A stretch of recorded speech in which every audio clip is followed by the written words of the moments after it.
Olá, como vai você? A paz do Senhor. Você está no meu quarto de guerra, no meu campo de batalha, no lugar onde eu travo minhas guerras espirituais. Na realidade, no lugar onde eu oro ao Senhor e busco ao Senhor para enfrentamento das minhas guerras, das minhas batalhas interiores.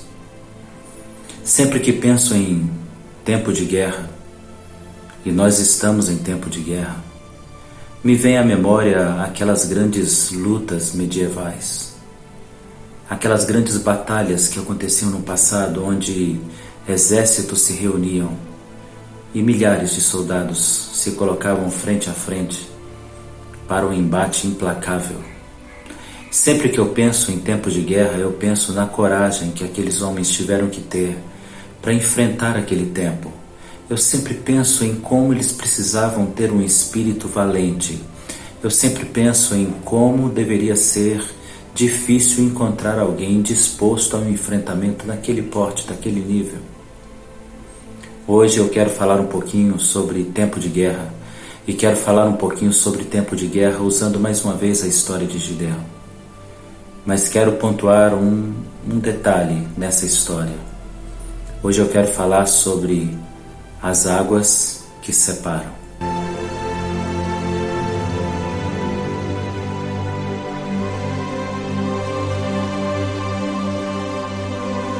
Já há algum tempo o Senhor tem falado ao meu coração, aqui neste lugar onde você está vendo, que é o lugar onde eu oro, é o lugar onde eu falo com Deus, é o lugar onde eu preparo os meus sermões, é o único cenário que eu tenho para gravar os meus vídeos. É daqui que eu passo instruções à igreja, é daqui que eu gravo minhas lives, é daqui que eu gravo meus vídeos de instrução, de aula. Este é o meu grande campo de guerra, de batalha. O cenário, geralmente, do campo de guerra é o mesmo. O cenário não muda. Às vezes nós queremos mudar o cenário, às vezes nós queremos alterar um pouco o cenário. Mas o campo de batalha é sempre um campo de batalha e não dá para alterar muito esses cenários. Então você vai sempre me ver aqui, enquanto Deus permitir, gravando deste mesmo lugar, sendo às vezes incomodado por sons que vêm de fora, porque estou em minha casa, e às vezes sendo interrompido por sons que eu não gostaria que fizesse parte desse vídeo, mas é a estrutura da guerra. Isso também faz parte do entendimento da guerra. Hoje quero ler com você o livro de Juízes, no capítulo 6 e capítulo 7, e quero fazer uma breve reflexão sobre a vida de Gideão, a história de Gideão, e um exemplo que nós tiramos dessa história para a nossa vida, para o nosso tempo.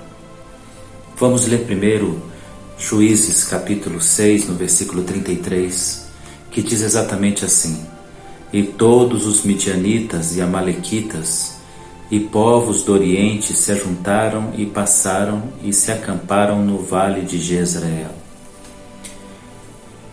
Mais uma vez, todos os midianitas e amalequitas e povos do Oriente se juntaram no vale de Jezreel.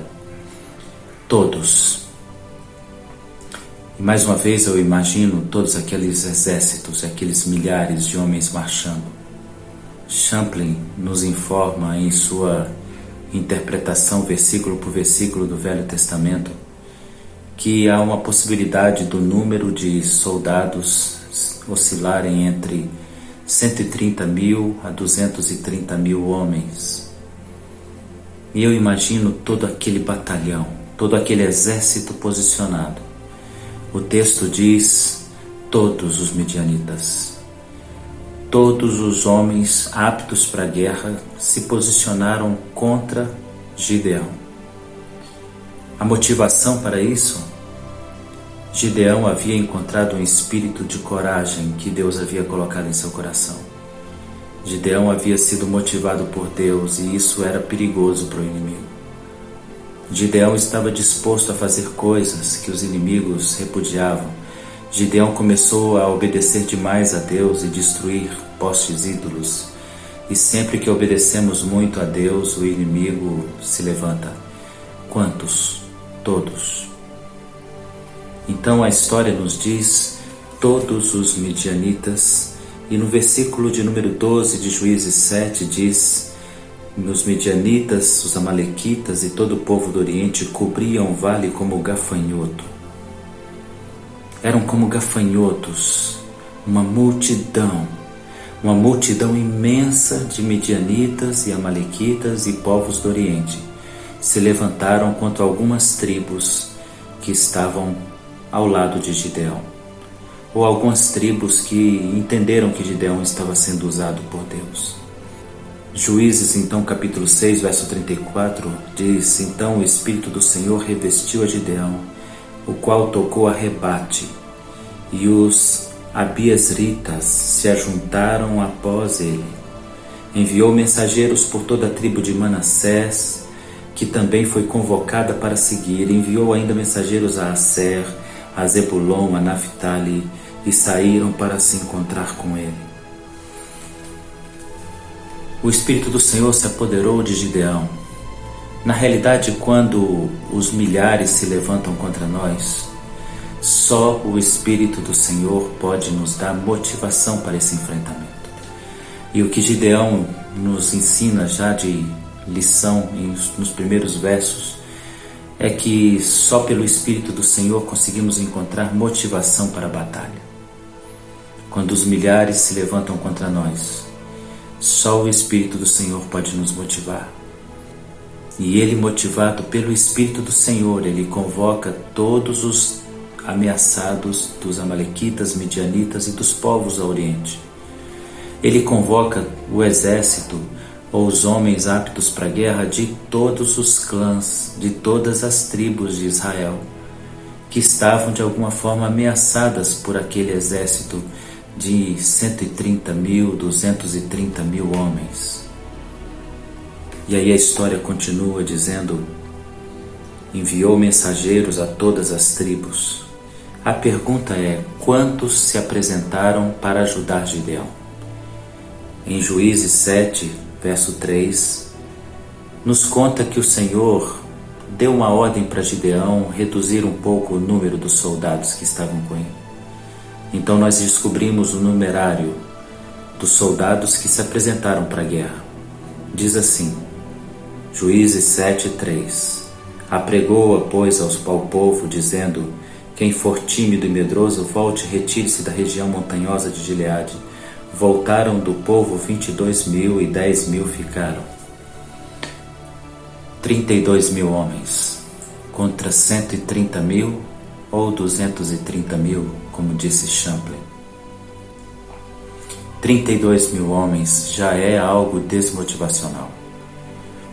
Quando eu imagino, eu que sou líder, eu que estou liderando pessoas, quando imagino que você convoca as pessoas para se defenderem contra um inimigo comum de todos, e todos poderiam aparecer e todos poderiam se dispor, mas aparecem apenas alguns ou uma parte do todo. Isso, para quem está no comando, é extremamente desmotivacional. Então eu aprendo outra coisa. Alguma coisa no coração de Gideão certamente foi tocada, foi mexida. Alguma coisa nas emoções de Gideão já começaram a ser incomodadas. Alguma coisa na consciência de alguém que fora chamado por Deus para uma batalha já começou a ser inquietada, já começou a ser movida com sentimentos negativistas. Porque como você convoca os ameaçados da guerra, os ameaçados pelo inimigo, e o resultado é pequeno. Mas a história continua e eu gostaria de refletir um pouco mais com você. Em Juízes capítulo 7, no verso 1, Gideão ainda não sabe que o Senhor irá separar dos 32.000 homens que estão com ele apenas alguns soldados. Talvez houvesse já no coração de Gideão, ainda que entendendo que o número era pequeno, mas motivado pelo Espírito Santo, cheio do Espírito Santo, talvez ele tivesse um entendimento: 32.000 contra 130.000 ainda é um número pequeno, mas o Senhor está do nosso lado, então nós vamos vencer. O texto nos diz então em Juízes 7:1: E então Jerubbaal, que é Gideão, se levantou de madrugada, e todo o povo que com ele estava, e se acamparam junto à fonte de Arode. Eles acordaram cedo, de madrugada, porque assim faziam os exércitos. Se preparavam logo cedo, preparavam seu psicológico de logo cedo, preparavam-se emocionalmente logo cedo para o enfrentamento que viria na parte da manhã ou na parte da tarde ou daí a alguns dias. Ainda que houvesse algum tipo de desmotivação pelo número de pessoas, Gideão e aqueles homens se levantaram cedo e se dirigiram à fonte de Arode. A direção do Senhor é que eles fossem para essa direção, lembrando que eles estão no deserto, então eles precisam ter água por perto. O exército precisa de água, de recursos hídricos para o enfrentamento de uma guerra, ainda que em Jezreel, que é um vale pantanoso, eles precisavam de água como recurso para o enfrentamento daquela guerra. A história nos diz então que Gideão se dirigiu com seus soldados, com seus 32 mil homens até aquele lugar. Foi quando o Senhor deu a triste notícia para Gideão. Prevendo talvez um orgulho no coração de Gideão, como dizem alguns estudiosos da Bíblia, alguns comentaristas, prevendo algum orgulho daquela tropa, o Senhor diz a Gideão: tem gente demais com você. Eu gostaria de ler um texto que é muito interessante, porque primeiro o Senhor manda os medrosos e os tímidos irem embora, e você deve entender aqui tímido no sentido de despreparado para a guerra. Não está pronto para o enfrentamento de uma guerra. E dos 32 mil, 22 mil estavam entre os medrosos e os tímidos. E eu aprendo uma lição aqui em tempo de guerra: nem todos que estão no exército do Senhor estão prontos para uma batalha. Nem todos estão com coragem para o enfrentamento, e nem todos estão motivados ou treinados para esse enfrentamento. Nem todos estão prontos para uma guerra, ainda que estejam no exército do Senhor. Nesses dias de pandemia, o que nós temos visto é exatamente isso, gente. Os milhares dos tímidos e dos que têm medo simplesmente desapareceram. E continuarão desaparecendo em cada batalha que vier pela frente. Sempre aquele que está despreparado não estará se apresentando para reforçar as tropas. Mas o Senhor aumenta a crise no coração de um novo general, porque Gideão é um general recém-formado, formado pela escolha do próprio Deus, que envia um anjo até ele e diz a ele: Gideão, você é um escolhido para libertar o seu povo. E aquele homem que estava simples no seu trabalho, levando o seu dia a dia, ele agora é eleito pelo Senhor e feito general, comandante de tropas contra o inimigo para a defesa do seu povo.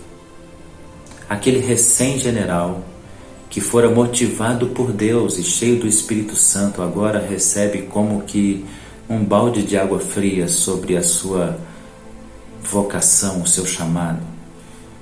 Eu chamo sua atenção para o fato de que fora o Senhor quem mandou diminuir o número das tropas de 32 para 10 mil. Mas o Senhor ainda faz outra afirmação no verso 4. Disse o Senhor a Gideão: ainda há povo demais. Faze-os descer às águas, e ali os provarei. Aquele que eu disser, preste atenção nisso, aquele que eu disser, este irá contigo, esse irá. Porém, aquele que eu disser, este não irá contigo, este não irá.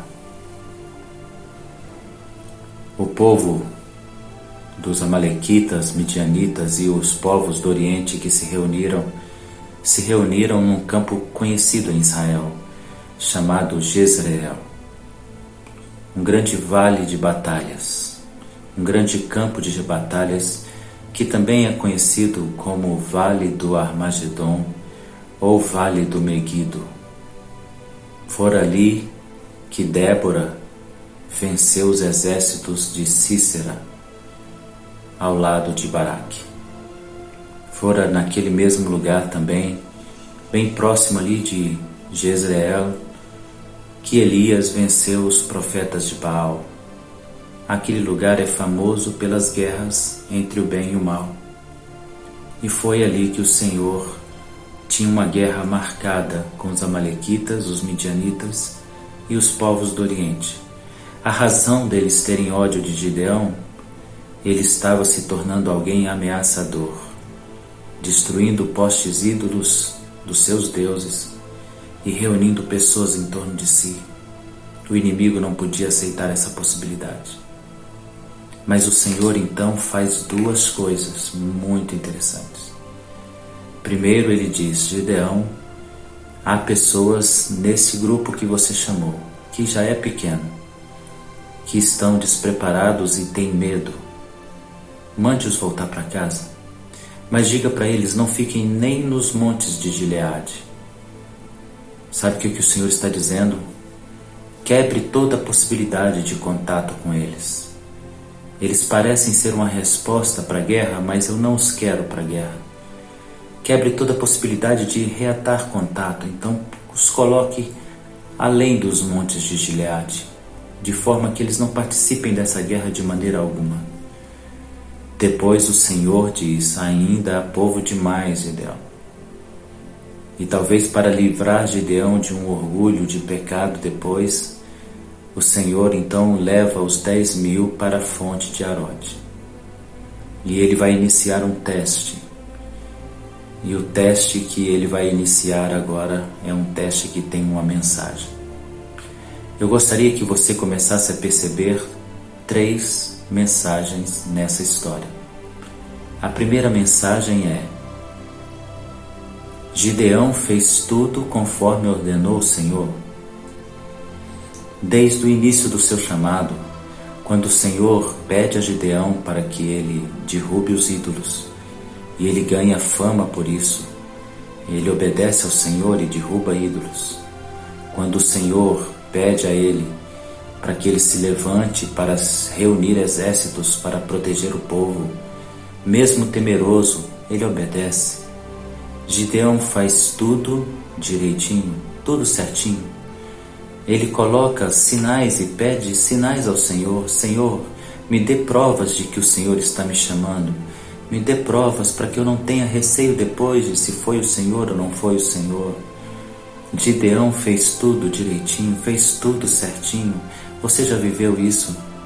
Você já viveu isso de pedir ao Senhor provas e pedir ao Senhor sinais, e o Senhor te dá todos os sinais, comprova que é você mesmo, que é aquele lugar mesmo, que é aquele tempo mesmo, e você ainda insiste com o Senhor: Senhor, não fique um pouco chateado comigo, eu vou fazer mais um pequeno teste. E o Senhor permite o teste, o Senhor permite o sinal, e você diz: Senhor, não fique chateado, eu vou te pedir mais um sinal. E todos os sinais que você pede, o Senhor te dá o sinal, dizendo: sim, é a minha vontade que você faça tal coisa. Você já viveu isso? Gideão fez tudo certinho, e na hora da convocação ele se frustra com o resultado. A primeira lição que eu aprendo na história de Gideão aqui, lida por nós, é que a motivação que está em nosso coração nem sempre significa que motivará os outros ao mesmo espírito de valentia. Os medrosos e covardes foram embora para casa. Os tímidos voltaram para casa. O fato de Deus encher o seu coração, de dar provas e sinais de que Ele está chamando você, não significa, de modo algum, que Ele está também chamando outros com você. A nossa desmotivação às vezes está em colocar a expectativa de que um número maior de pessoas virá conosco. Na realidade, o que está sendo dito aqui é que há uma certa expectativa, uma certa esperança. Na realidade, o que está sendo dito aqui é que há uma certa esperança nossa de que a motivação de Deus em nós traga um resultado de crescimento de número de pessoas, de número de aliados, e que as pessoas se aproximem de nós porque o Espírito Santo está em nós. Mas eu aprendo primeiro com Gideão, a motivação que o Espírito dá a nós nem sempre significa aumento, nem sempre significa crescimento. Vem a segunda lição. Fez tudo certinho, pediu sinais, convocou o povo, veio a decepção. De todos os ameaçados, apenas 32.000 se apresentaram. Isso é triste. A igreja sendo ameaçada e nós dissemos, irmãos, e quando esperamos na oração, poucos estão lá. Quando esperamos nos cultos, poucos estão lá. Isso é desmotivacional. Isso abaixa o moral do general, o ímpeto para a guerra. Mas ainda vem a segunda lição. O Senhor diz, tem gente demais, Gideão. Tem gente demais. E o Senhor prevê um certo orgulho em Gideão. Então ele prevê que pode haver uma certa vaidade depois da vitória, um certo orgulho por vencer.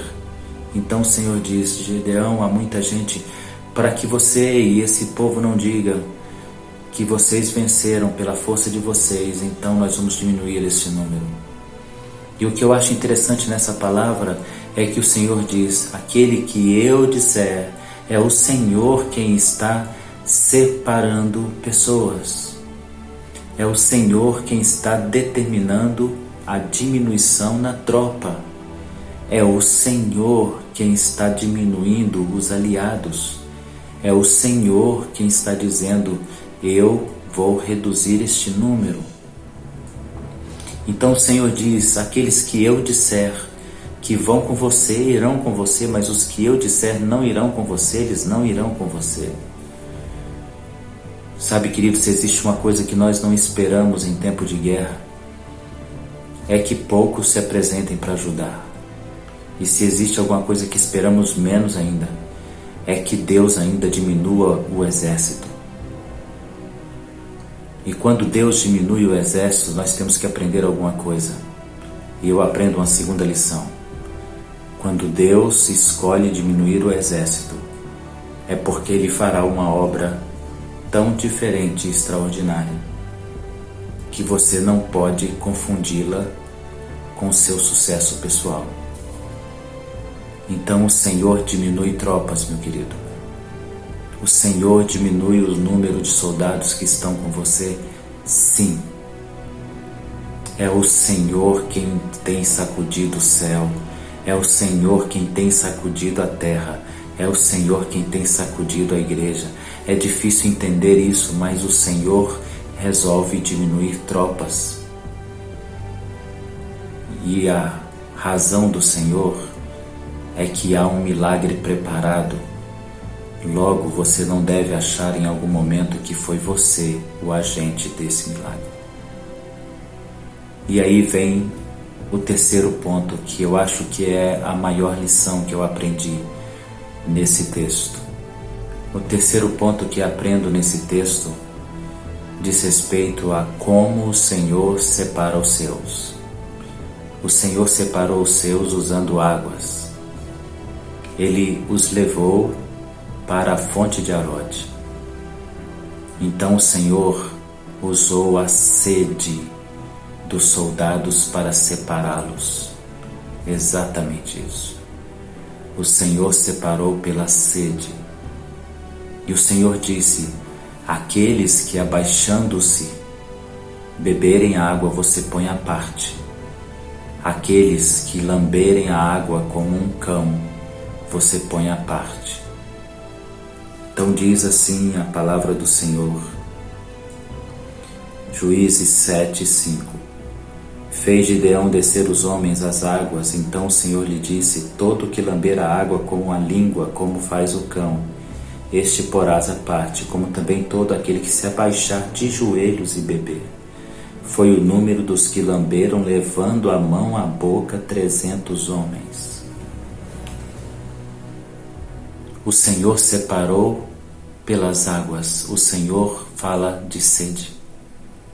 O Senhor aqui então está dizendo: Gideão, aquele que tem a sua sede maior e mais forte e que não consegue se controlar em razão da sua sede, e que sua sede o cega de tal forma que ele perde o sentido de que está na guerra, e abaixando-se deixa suas armas ao chão para matar a sua sede, não percebendo que deixando suas armas ele é um alvo fácil. Este não serve para a guerra. Eu estive em Israel e aprendi algo sensacional em Israel. Eu vi alguns jovens que estavam no exército, mas sem farda, com suas armas, andando com elas. Então o guia nos disse que lá em Israel, desde Gideão, eles aprenderam a nunca abandonar as suas armas. Nunca abandonar as suas armas. Nós nunca abandonamos nossas armas. A sede não pode ser a desculpa para abandonar as nossas armas. O Senhor separa os soldados pela sede. Então ele diz: aquele que a sede for tão forte que ele perde a noção de que está numa guerra por isso e abaixa suas armas para matar sua sede, não serve. Mas aquele que tem sede também muito forte, mas que ciente da guerra e do estado de guerra em que está, leva a mão à água e lambe a água como um cão. Esse que não abandonou a sua arma, mas levou a água à boca, segurando ainda com a outra mão as armas, este eu quero para mim como soldado, este me serve como soldado. Há pessoas que perderam o sentido da noção de que estão numa guerra e só tem um foco, só um interesse: matar a sua sede. E no intento de matar a sua sede, eles fazem tudo desmerecendo coisas extremamente importantes, como por exemplo, desmerecem a sua equipe, o seu exército, porque tem sede. Então eles vão atrás de uma fonte para beber água e deixam a sua igreja lutando sozinha. Mas eles pensam: mas eu tenho sede, eu quero matar a minha sede. Mas alguém lhe diz: mas a sua igreja está ficando desassistida. Mas você diz: mas não importa, eu quero matar a minha sede. Há outros que, para matar a sua sede, eles buscam congressos, retiros e coisas, abandonando a sua igreja, o seu grupo, deixando a desejar o seu grupo, porque querem matar a sua sede. Abençoam outros porque querem matar a sua sede. E não importa se eles estão procurando alguém que fale a verdade, se é um verdadeiro homem ou mulher de Deus, não importa, eles querem matar a sua sede. Eles têm sede e querem matar a sua sede e desconsideram a guerra e deixam os seus amigos, colegas, parceiros de batalha sozinhos na batalha. Mas não importa, eu quero matar a minha sede.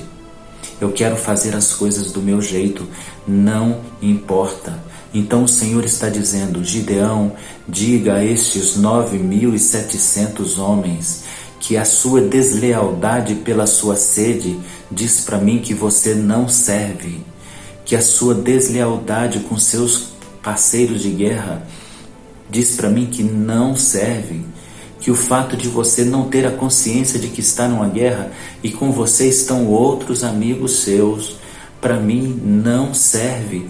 Você não serve para ser um guerreiro ao meu lado. Você não serve porque a sua consciência se perde quando você pensa em matar a sua sede. Porque você fica cego quando você pensa em matar a sua sede, em resolver o seu problema pessoal. Para mim não serve.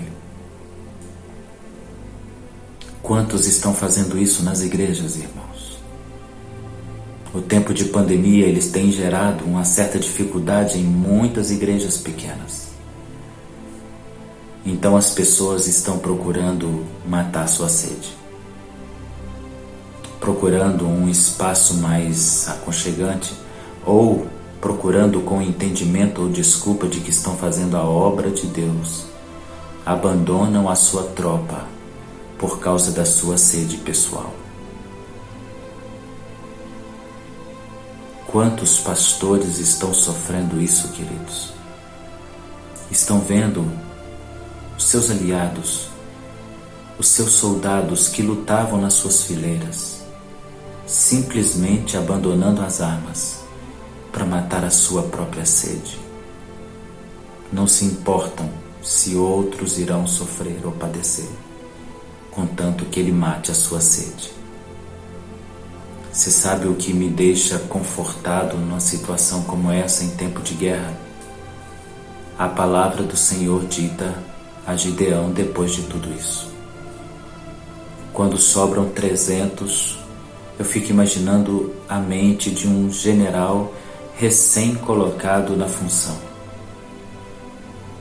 Ele faz a convocação, faz tudo certo e o resultado é pequeno. Do resultado pequeno, ele descobre que muitos que estão no exército não servem. E ainda depois disso, o Senhor mostra para Gideão que muitos dos 10.000 que eram corajosos e tinham habilidade para a guerra, não tinham lealdade suficiente, compromisso ou entendimento suficiente da guerra para serem soldados para o Senhor. Como fica a mente de um general quando vê as suas tropas diminuindo? Eu quero dizer para você, a história que nós lemos é a história onde Deus decidiu diminuir as tropas, porque Ele tem um milagre para mostrar ao general recém-colocado no posto.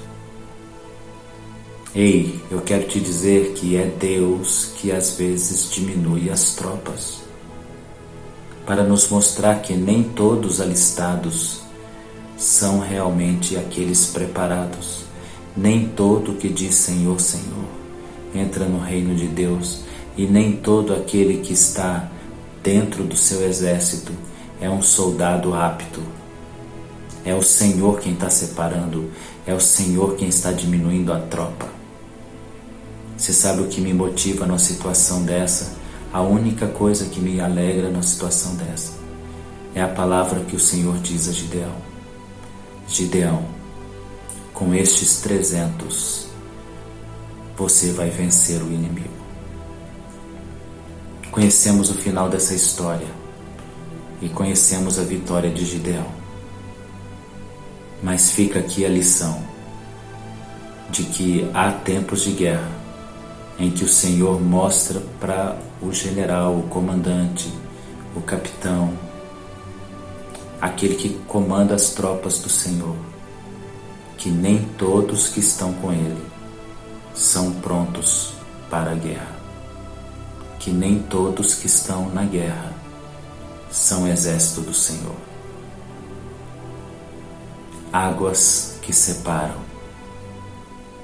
Pense nisso. Pense no tempo de guerra. Deus te abençoe.